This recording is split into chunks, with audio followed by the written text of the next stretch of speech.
Football fans, Gooners of the world, this is Shutter with Blackburn, George, and Ehab with our regular Friday weekly Arsenal. And today we are going to be talking about what Arsenal can do to beat Chelsea again. We play them on Sunday. With us having lost our first game against Brentford.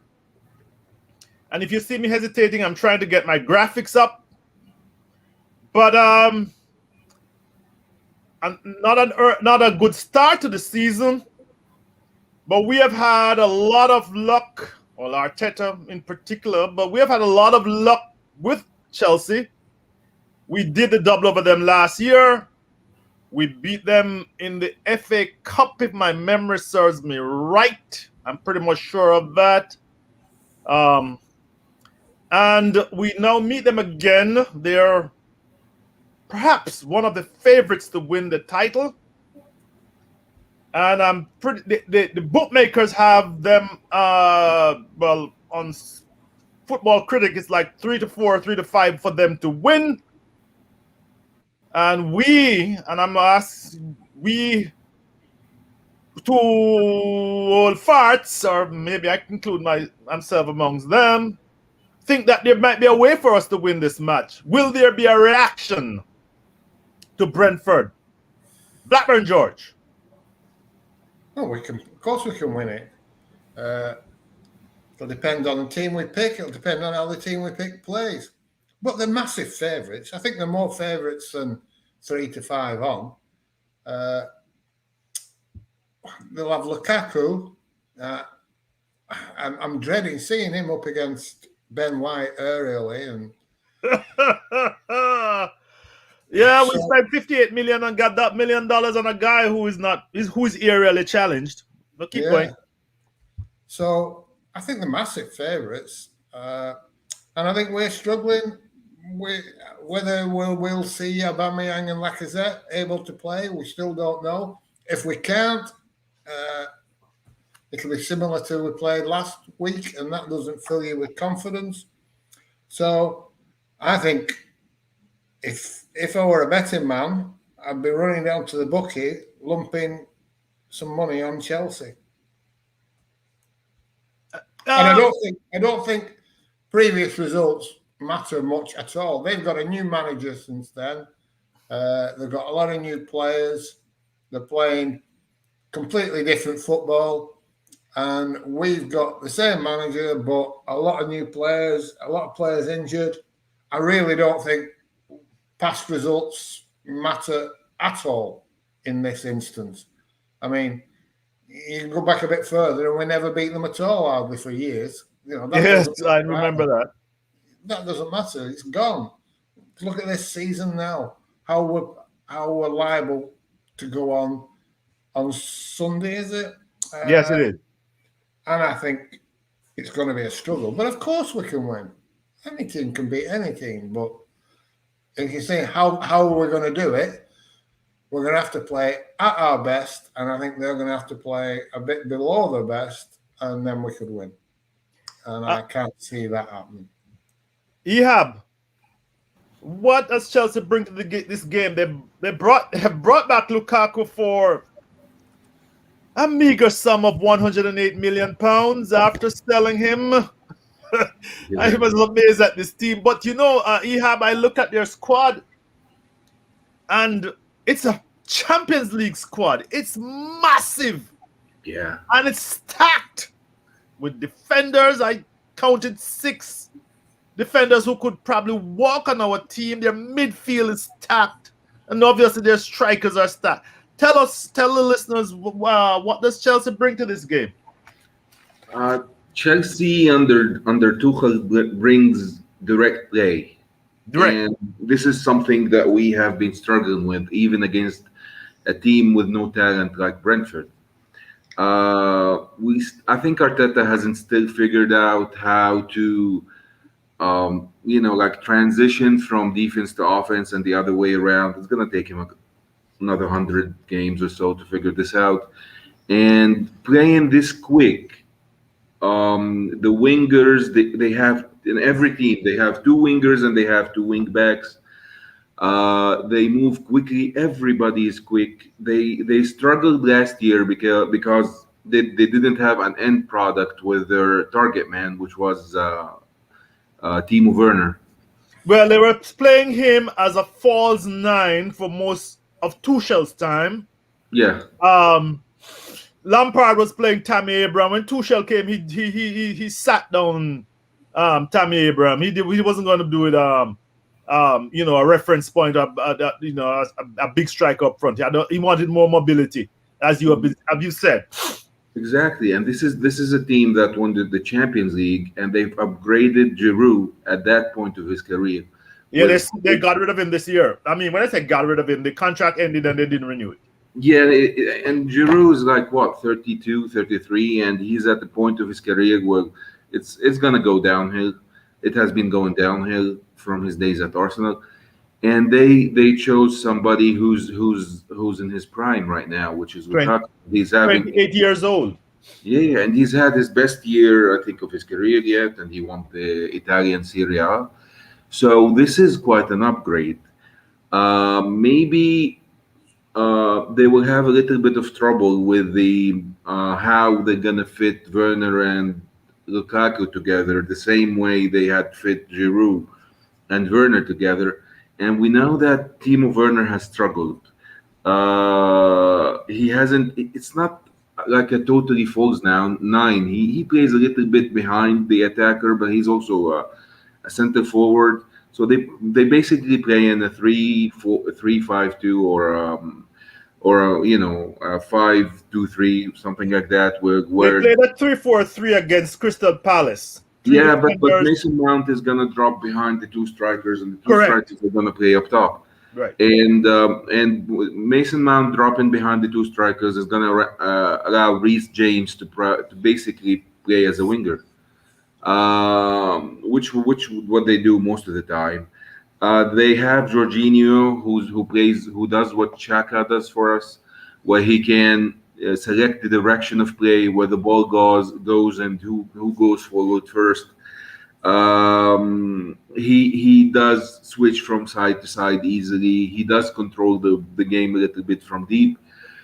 And it depends they're gonna pick next to Chaka. If they think that they can beat us down the middle, we're gonna say Kovacic.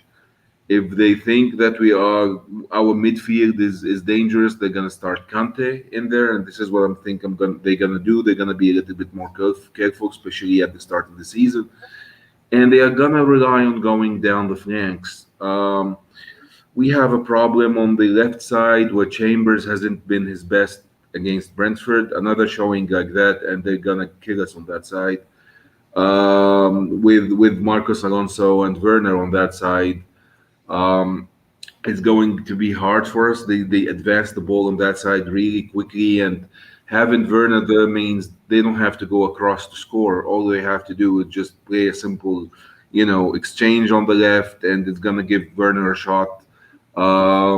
He's not been making them, but you never know. We have Arsenal has a tendency of breaking bad players out of their slumps somehow. And this is what's gonna go. They're gonna go at us directly through the wings, and they have two finishers in the box that sadly right now the way we play defense we cannot deal with them. We beat them 1-0 last time under the same manager. And if you go back and look at that game, we've been mighty lucky. It's basically an own goal, the goal that Emmitt Smith Rowe scored.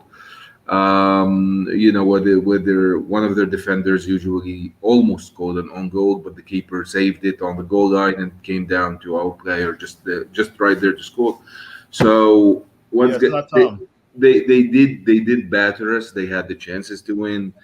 In that game, they pressed us really well. We had to defend with 10 players in parts of the game. And this is what they're gonna go. They're just gonna keep coming at us with speed. They're gonna keep coming at us directly. They don't waste time. It's really similar to what Sir Alex Ferguson played at United before he learned to play the total football thing in 2007, 2008. It's attack. It's going to go forward. They have the defenders to deal with the speed to deal with the counter attacks, which Arteta relies on. Whoever starts on the wings for us is going to be isolated big time, because what they do on defense, they come back quickly on defense. With Kante being there, he's going to help on the wings. And Arsenal try to get the ball on the wings first to Aubameyang, allow him to hold the ball a little bit, and try to find somebody down the middle. Even bad teams have dealt with this easily. And if you send Pepe or Aubameyang down the right or left, they're gonna look totally isolated with the defense that Chelsea does. They're gonna gang up on them. We're gonna lose so much balls down the corners, and this is what they bring to the table: just speed on offense and defense. They well organized. They defend in numbers. They go back on defense and set themselves up quickly. And once they got the ball, you got those two quick wing backs going up front with two quick attackers up top. And if it doesn't work out, they just recycle it with two passes, and Jorginho would move the ball to the other side and start the assault from the other side. My friend, you sound like a real Chelsea fan, George. Well, after that, that technical assault from Ehab, how are we going to cope with this? You know, George, one of your things you and I discussed in the game was how reliant Arsenal was on Xhaka passing to Tierney. We're lobbing the ball in. And Ehab is saying this is very predictable, easy to defend. I, for one, also found, and I'm not going to be. We're not here to be negative. We're here to see how we can win. Don't get me wrong, listeners and viewers. Do you think Arteta will learn from that game? The other thing I also learned from that game is that teams have worked out Pepe. He cannot go outside. They force him inside and then cut off his crosses, and that just slowed down our attack. Then, as Ehab said, Chambers as a right back is very limited, and I don't know why he's a regular, and that worries me. But will Arteta learn anything from this Brentford game? Come on, George, you have to speak up for our club. No, he won't. Come on, George. No, he won't have learned anything. He'll stick by his principles and his belief that his system will work.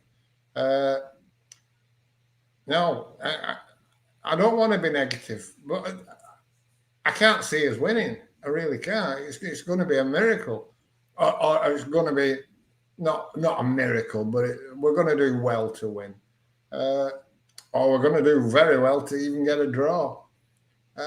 But Chelsea are a great team. Oh yeah, Georgia packed.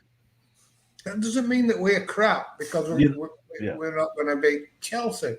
Or indeed, if we play Manchester City the week after and don't beat them, that doesn't make us a crap team either. You could say not beating Brentford does make you a crap team.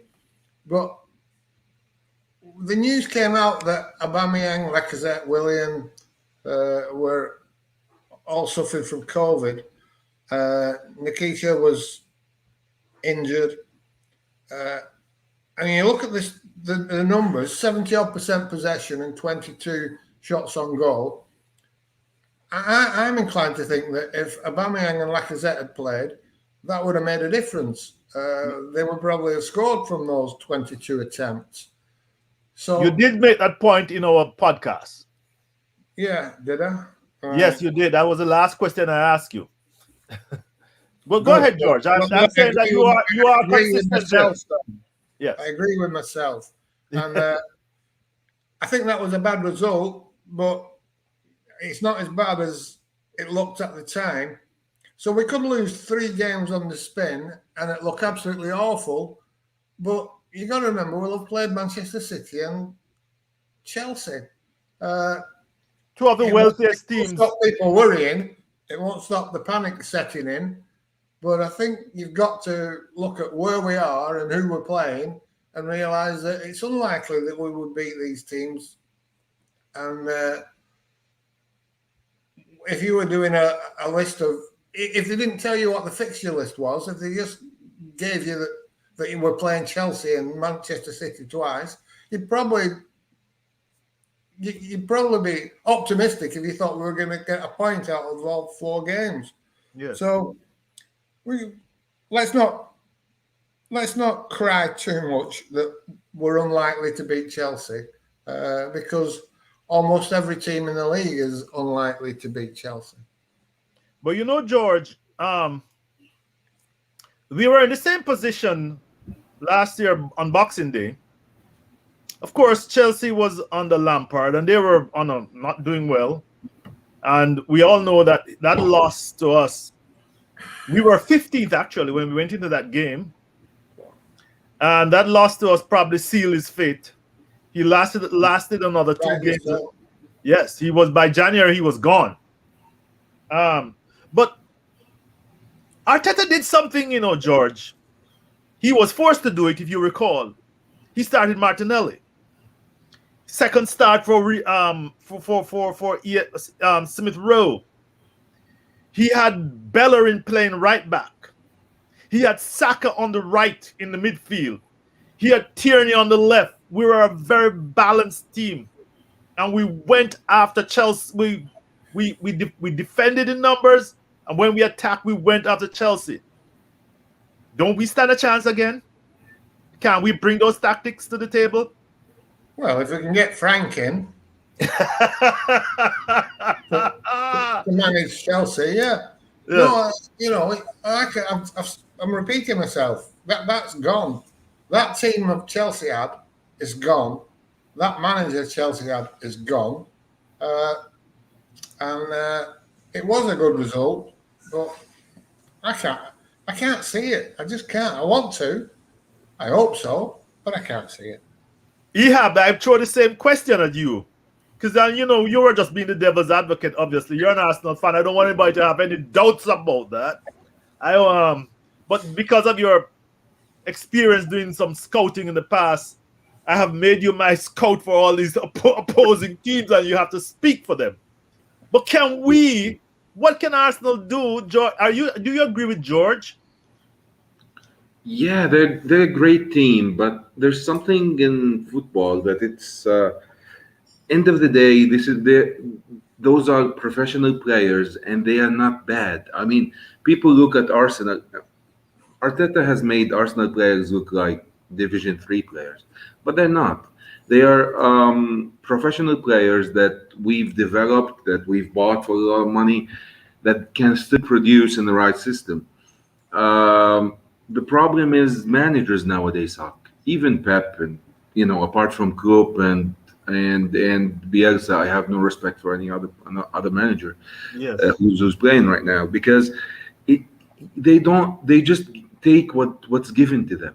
They do not try to control the game themselves. Back when everybody said the classic number 10 is gone, Arsene Wenger played 3 of them in one game. Right. Of the games, he played Cazorla, Ozil, and Wilshere, or Rosicky. And when you have a wall in front of you, you don't just go around it or smash into it. Some people are good enough to push that wall back little by little till it collapses, or you find holes in it. And this is what you have to do as a manager. And this is the way to beat a team like Chelsea. Nobody has tried to attack Chelsea down the middle, and they have a big hole on defense that nobody looks at. And that's Do you why. remember the time we beat them with Mozil, and we left Kante on his ass? That is when Martinelli sprinted away. Which is that hole in the middle is that the hole in the middle you're talking about? Because that's what they do. They had this. I'm sorry, this was a 2-2. If you want to look back at the Conte when Conte used to be their the manager. Yes. And Actually, they are playing a similar football to what Conte does. Antonio Conte does. In at But Antonio Conte is a better manager than Thomas Tuchel.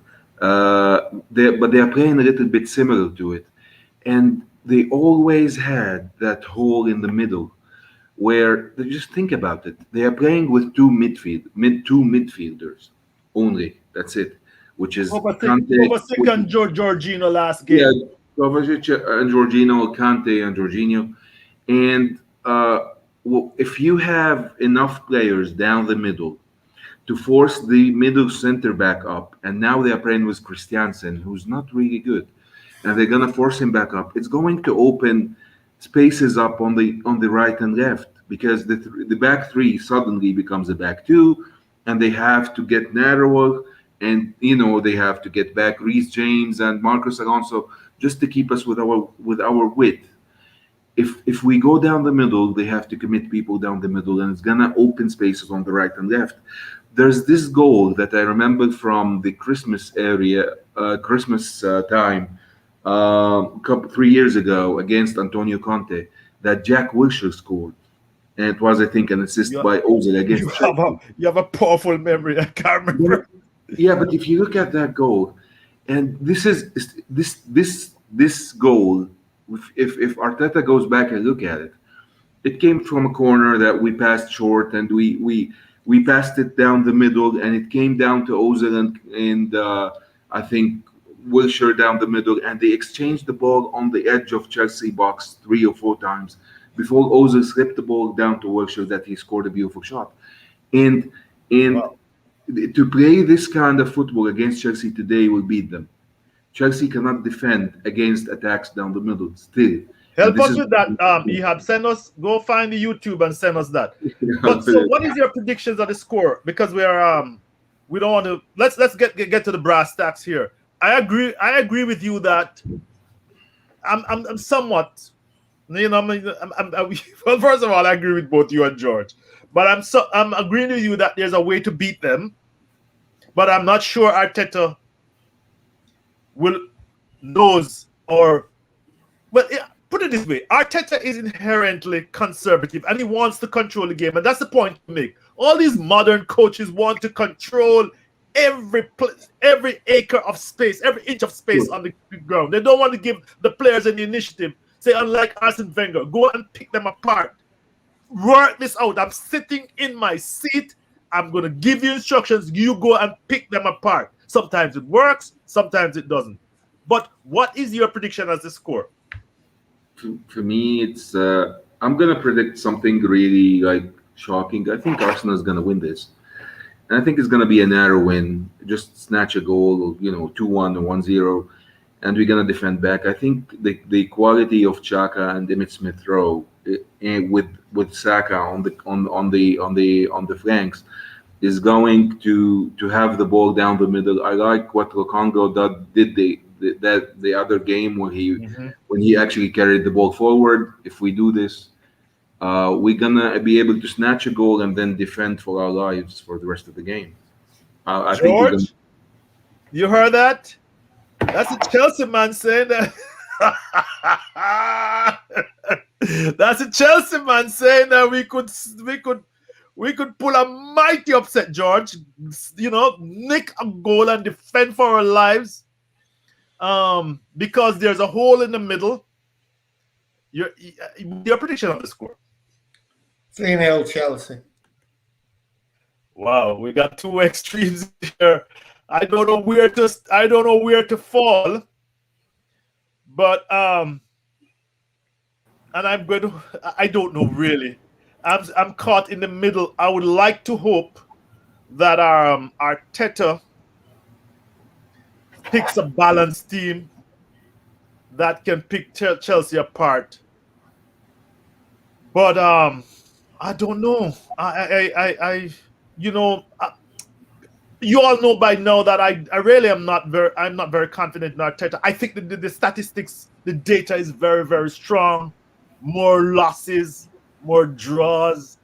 And I'm 59 games in the PL. I'm not even counting the Europa. So But I know he can pull a rabbit out of the hat. He has done it. He's done it against Manchester City, and he's done it against Chelsea. So I really am. I think that there's a chance, but it depends on how we set up. So guys, apparently, and let's just do a last little thing here. We have finally snatched Odegaard from Real Madrid for a lowly £30 million. You all know where I stand on this. I don't think he's a bad player, but I don't think he's cheap by any means. And maybe Ramsdale is coming for another 30 million. Added to Ben White for 58. And those two other guys were in the 20s, and one of them was in the teens. That's about how much he have 150 million almost. £50 million. Probably they have done their spending. Your thoughts on, first of all, you and Josh kept as quiet as possible in this debate. Guys, I don't even have 1,000 followers. 500,000 impressions, and they were coming at me every day. But you know what? Nobody seems to have learned a blasted thing from Barca. 70 million for Ousmane Dembele. 140 million from Griezmann. Paying Messi 400,000 a week. And they're gone tits up. Real Madrid is not buying anybody this year. Real Madrid is not, but they've got Varane, they're selling Varane. Sergio Ramos is gone. The Spanish league is in the toilet financially. And people think 30 because Chelsea and City have inflated transfer fees and wages that this is sustainable. £30 million is cheap. This is a fella that cannot make Real Madrid's first team. So I am not backing down one solitary inch. £30 million is a lot of money for a player who couldn't even make Real Madrid's first team, unlike Mesut Ozil, who was a legend before he came here. And I deliberately put Arsene Wenger in the frame because I knew it would trigger them. I could have said Arsenal, because Arsene Wenger would never have done that deal, in my opinion. But, I've written a blog and I've written a post. And then put on the top of that, Thiago Silva only cost Liverpool £25 million. And he's a full-blown Spanish international. Are you out of your minds? But hey, 500,000 people can't be wrong. Well, can't they be? Come on, tell me. Actually, I haven't paid attention because it's useless nowadays. Yeah. It's like, have you seen the Tom Hanks movie, The Money Pit? I've watched a Tom Hanks movie. I'm not sure if I've watched it. Where they buy a house and they put hundreds of thousands on it trying to fix it, and it's all useless. And this is what's going on with Arteta's Arsenal. It's just trying to cover up a fire with loads of money, and at the end it's just gonna eat up the money, and the fire is gonna keep going on. Yep. It's useless. We could buy Messi for 200 million, and it's not gonna change anything the way that we play. What's Messi gonna do if he's isolated on the right side against Rudiger, Kante, and Christiansen? Nothing. Yeah. At 33 years of old, and there are three people banging on him. It's the same. You cannot do that to players. So I don't pay attention to that. 30 million for Odegaard is a bit much. But if you're gonna use him to his potential and he's gonna be good to the team, that pay 30 million. But we're not gonna do that. And if we pay 10 million for him, it's gonna be too much because we're not gonna use him to the 10 million. That sounds like me, George. What about you? He's here. He's gonna be with us. He's gonna strengthen our midfield. We couldn't rely solely on Emil Smith-Rowe. Your general thoughts. You don't even have to respond directly to my little rant a while ago. Yeah, well, on a general point, I'm a bit distressed, really, that everything is negative now about Arsenal. That nothing they can do is they're getting no credit for anything. Yes. Now you can say that Odegaard might be overpriced, but if you look at the other side and you think, well, hang on a minute. At one point, he was the most highly rated teenager in the world. Correct. Right? In the world. Mm-hmm. He's technically outstanding. He looks to have the right attitude. Let's just try and give him a fucking chance and not worry about how much we've paid for it, because we've paid it. Doesn't matter.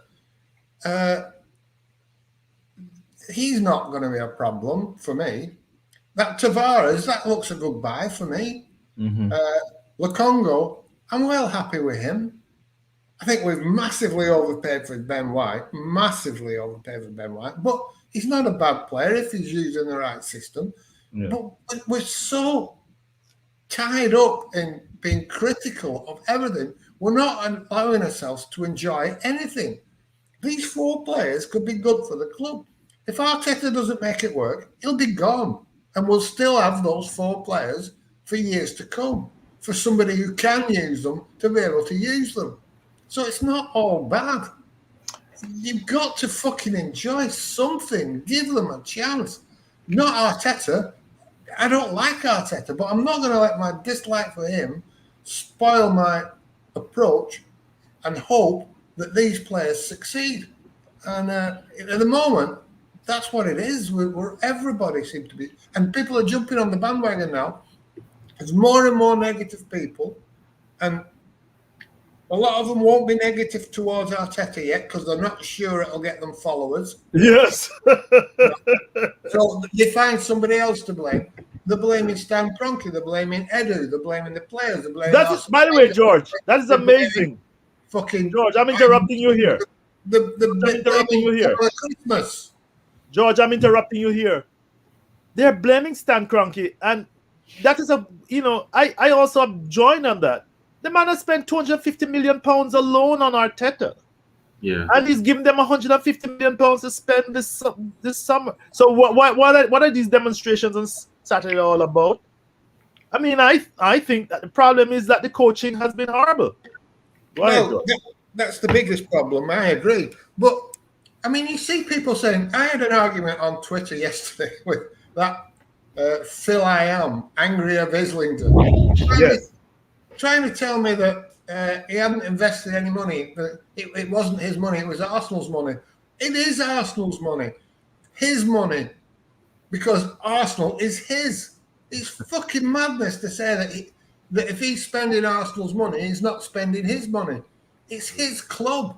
Correct. If he runs up the debt, if he borrows £300 million to invest, and they say, oh, well, he'll want that back. He's running it like a business. Of course he'll want it back at some point, or he'll want it secured against the club, because it's a business. It's not a fucking charity. And it does my head in. We moaned for years about him not spending, not allowing the club to spend. He's spending hand over fist. We're outspending City, Chelsea, Liverpool, Manchester United, everybody. We're outspending everybody at the moment. And it's not the right spending. Fucking hell, it's money, isn't it? It's buying the players. What do they want? Fucking arseholes, honestly. And I don't like Stan Kroenke. I'm not defending him as a great owner. Neither do I. The fact that he's fucking spending. And you can't criticise him for not spending when he is spending. Criticise him for picking Mikel Arteta. Criticise him for sacking Arsene Wenger. Criticise him for allowing Mesut Ozil to be fucking sent away. Criticise him for all those things. But don't fucking tell me he's not spending. It's fucking ridiculous. And these kids on Twitter and these grown men that think they're experts, they want him to treat Arsenal like a child. And fucking, they want he's not involved in transfers. They want him to be involved in transfers. What do they want? They want him to do the scouting. They want him to move to fucking London. They want him to go to games. Fuck off. He's an owner of massive amount of different franchise, and he lives in America. All he has to do is authorize the club to spend, and he's done it. And also, George, to hire the right people. Well, yeah, of course. I'm saying, criticize him for that. He's not hiring the right people. That's what we should be going in on. Not pretending that he's not fucking spending money or making this fucking absolute stupid, ridiculous assertion that this isn't proper money because he's not got it out his fucking back pocket and passed it to Arteta under the table in a brown paper envelope There isn't even a fucking mechanism for putting it. Even Manchester City have to pretend to get the money from somewhere. They can't just throw it on the table. But they're thinking, oh, it's not his money. Of course it's his fucking money. It's his club. 100% his club. George, I could not agree with you more on that. And you know, I would like to close. I'm gonna get Ehab to say something on that before we go. You know, I as much as I tweeted about Mr. Odegaard, Mr. Odegaard. I recognize, and I did say, and I've said before that you know, I think he's a decent player, technically very good.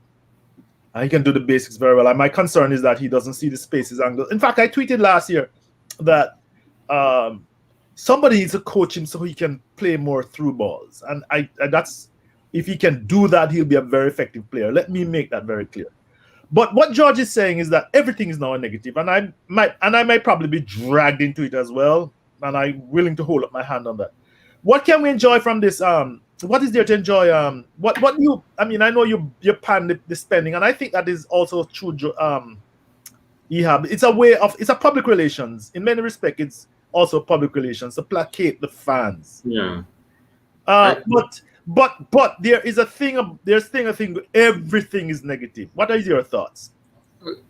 First of all, I like that George's idea of being positive is liking what's going to happen when Arteta goes away. It's like I have a racist uncle, but when he dies, he's going to leave me a lot of money. A lot of money, right?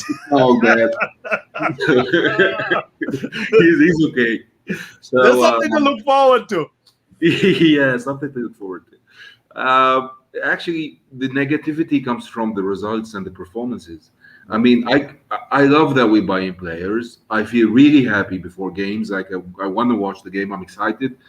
But you go into the game and you see us manage 2 shots on goal, and you know, people get isolated, and our defense is struggling. Where are the 11 players? When you're watching the game, you're wondering, where are our 11 players? There's nobody on defense. There's nobody on offense. Xhaka has the ball in midfield all by himself. And I'm just passing to Tierney. Yeah. Where's everybody? Yes. And this is what you look at, and you know, and you think, okay, I'm wasting my time. And when Brentford scored the second goal in the 62nd minute, I just turned the game off. It's not fun anymore. We're losing. We're not playing well. We're not creating chances. You're not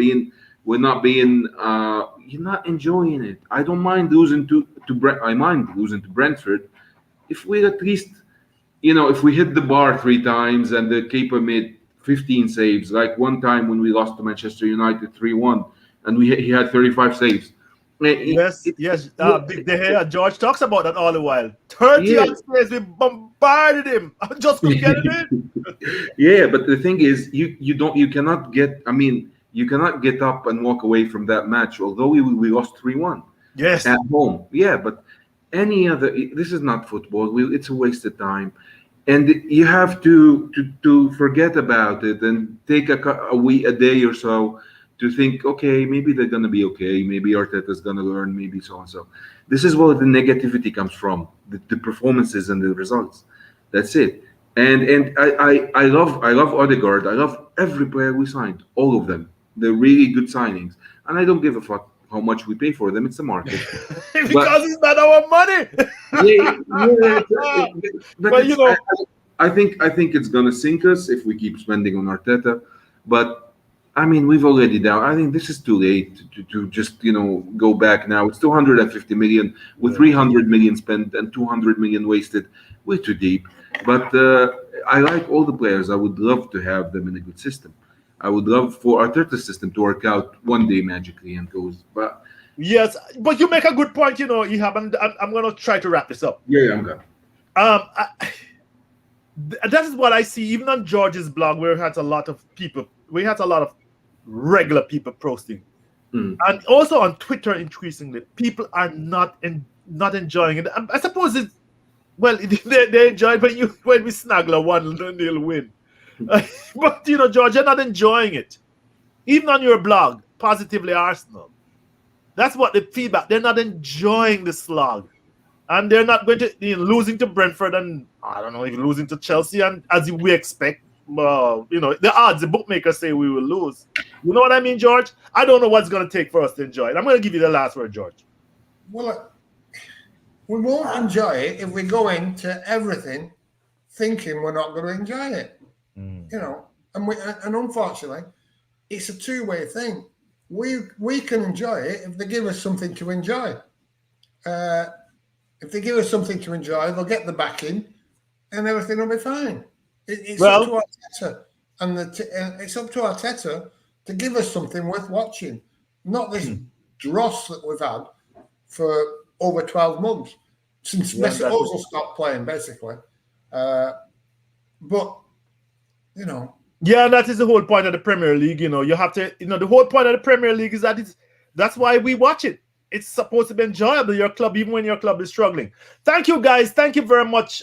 Next week, again, we'll do this the same time, the weekly Arsenal. But hopefully, Arsenal can defeat Chelsea and give us something to enjoy. Thank you very much, George and Ehab. Thank you, guys. Yeah. All righty.